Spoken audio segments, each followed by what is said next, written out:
Bienvenida o bienvenido a esta nueva inversión profunda. Hoy nos metemos de lleno con un nombre que todavía hoy resuena, el asesino del Zodíaco. Uf, un caso icónico. Totalmente. Y que dio un vuelco, un giro bastante inesperado en 2020.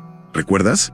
Su famoso cifrado 340, enviado, 51 años antes, fue descifrado. Sí, increíble. Y lo más llamativo, creo yo, es que no fue el FBI ni ninguna agencia oficial. Exacto. Fueron 3 ciudadanos normales y corrientes colaborando por Internet. Exacto. Y eso es clave, porque este caso, va mucho más allá de ser solo crímenes sin resolver de los años 60. Es como un enigma que sigue vivo, ¿no? Totalmente. Refleja cómo ha cambiado la tecnología, nuestra propia fascinación por el misterio. Vamos a ver los crímenes, la investigación, que, ya te adelanto que fue complicada. Me imagino. ¿Y por qué el Zodíaco sigue tan presente hoy? Nos basaremos en los informes del caso, análisis forenses y, claro, estos desarrollos más recientes. Perfecto. Pues nuestra visión hoy es intentar destilar lo esencial de esta historia, que es compleja y bastante persistente. Vamos a ello. Vamos. Empecemos por el principio, por esa senda de terror que sembró a finales de los 60, norte de California. Sí, una época muy concreta. Hubo 4 ataques confirmados atribuidos a él. Primero, Lake Herman Road, una pareja de adolescentes. Luego, Blue Rock Springs, otro ataque. Aquí hubo un superviviente que pudo describirlo. Y fue la primera vez que llamó a la policía, ¿verdad? Exacto, esa llamada fue un punto de inflexión. Luego vino el ataque del lago Berryessa, que fue muy teatral. Apareció con un disfraz, hubo apuñalamientos. Muy siniestro. Y el último confirmado, el taxista Paul Stine, en Presidio Heights, San Francisco. Y de ahí se llevó esa prueba tan famosa. El trozo de camisa ensangrentada. Una prueba clave, sin duda. Pero es que el Zodíaco no solo mataba. Eso es lo que lo hace tan particular. Claro, está toda la parte mediática. Justo. Orquestó una campaña mediática muy calculada. El 31 de julio del 69 mandó esas cartas casi iguales a 3 periódicos. Con detalles que solo él podía saber para demostrar que era el asesino. Eso es. Y en cada carta, 1/3 de un criptograma, el Z408.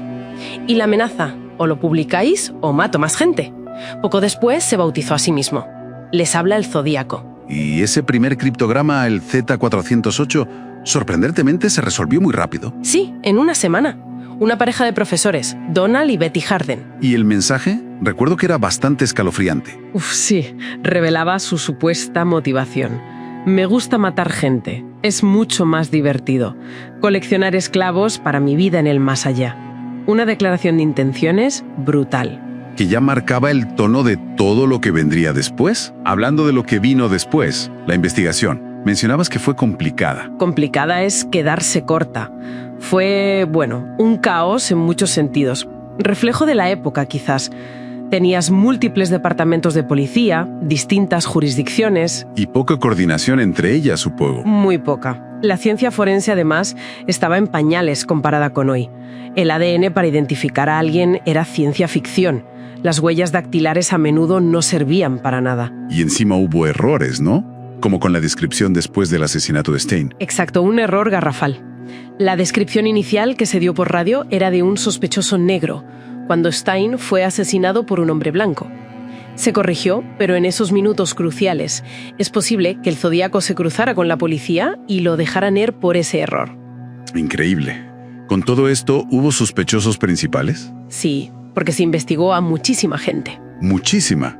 Más de 2.500 personas investigadas a lo largo de los años. Sí, hay 2 nombres que siempre salen. El primero, Arthur Lee Allen. El clásico, ¿no? El sospechoso número 1 durante décadas. Sí, un superviviente lo identificó años después. Tenía un reloj de la marca Zodiac. Curiosamente, las cartas pararon durante un tiempo que él estuvo en la cárcel. Había indicios. Pero la evidencia física nunca terminó de encajar. Se consiguió un perfil parcial de ADN de la saliva en los sellos de las cartas. y lo excluyó. Sus huellas tampoco coincidían con las encontradas.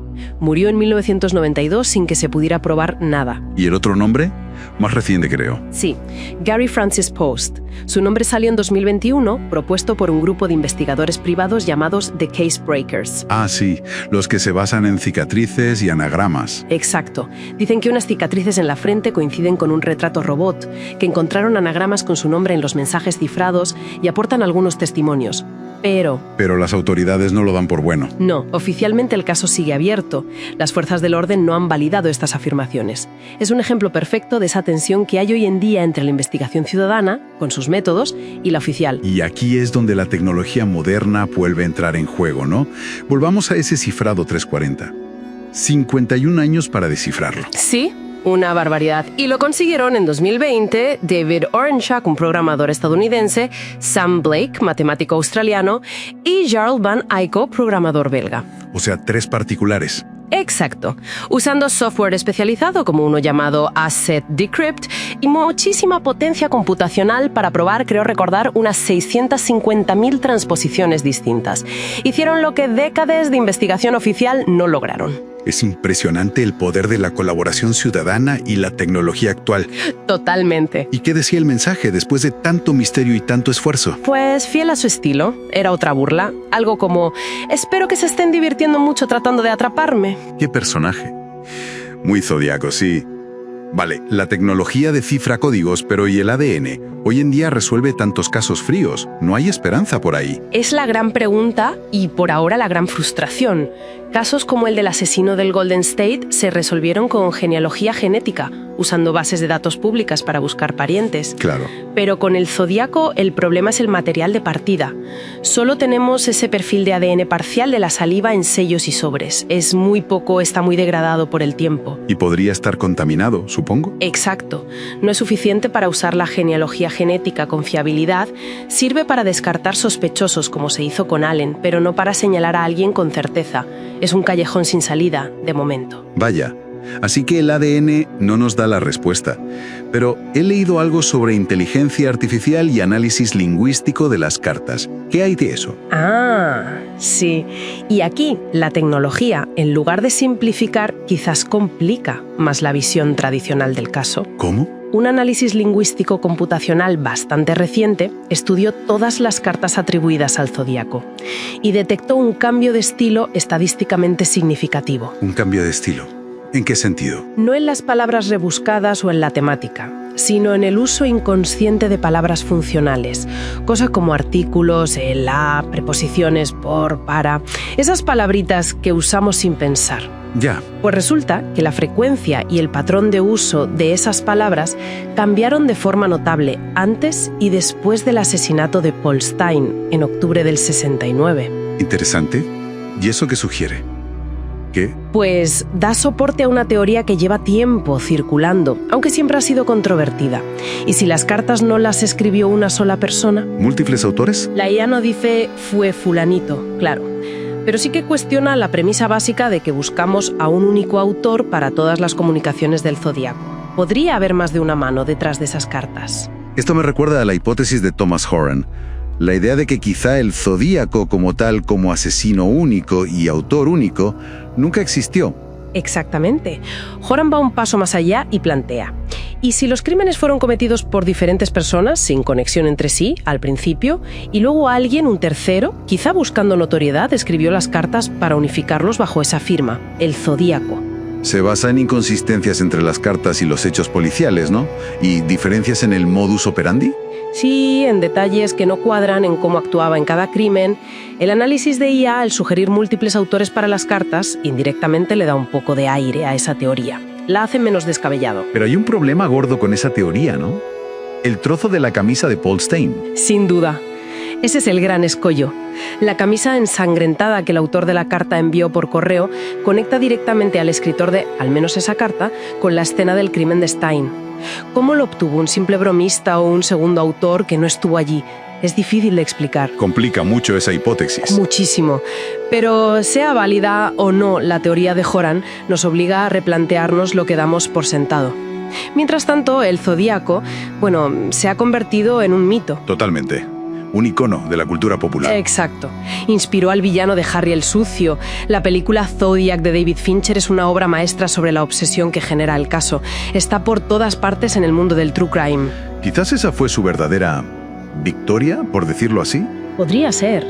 No tanto eludir la justicia, sino alcanzar esa especie de inmortalidad cultural, ese mito que parecía buscar en sus mensajes crípticos. Un legado oscuro, pero innegable. Sí. El caso Zodíaco sigue ahí, un puzzle activo. Y lo fascinante es que la tecnología moderna, lejos de darnos una respuesta clara y final, parece añadir más capas de complejidad. Como los códigos descifrados por ciudadanos. O la IA cuestionando si buscamos a una sola persona. El misterio se hace más profundo, no más simple. Y eso nos deja con una pregunta final, que ya no es solo quién fue, sino, viendo esta evidencia nueva sobre la posible autoría múltiple de las cartas, las inconsistencias, ¿estamos seguros de que buscamos a un solo individuo? ¿O es posible que el propio concepto de el asesino del Zodíaco como una única entidad sea la mayor ficción de toda esta historia? Una pregunta inquietante para cerrar. Nos deja pensando.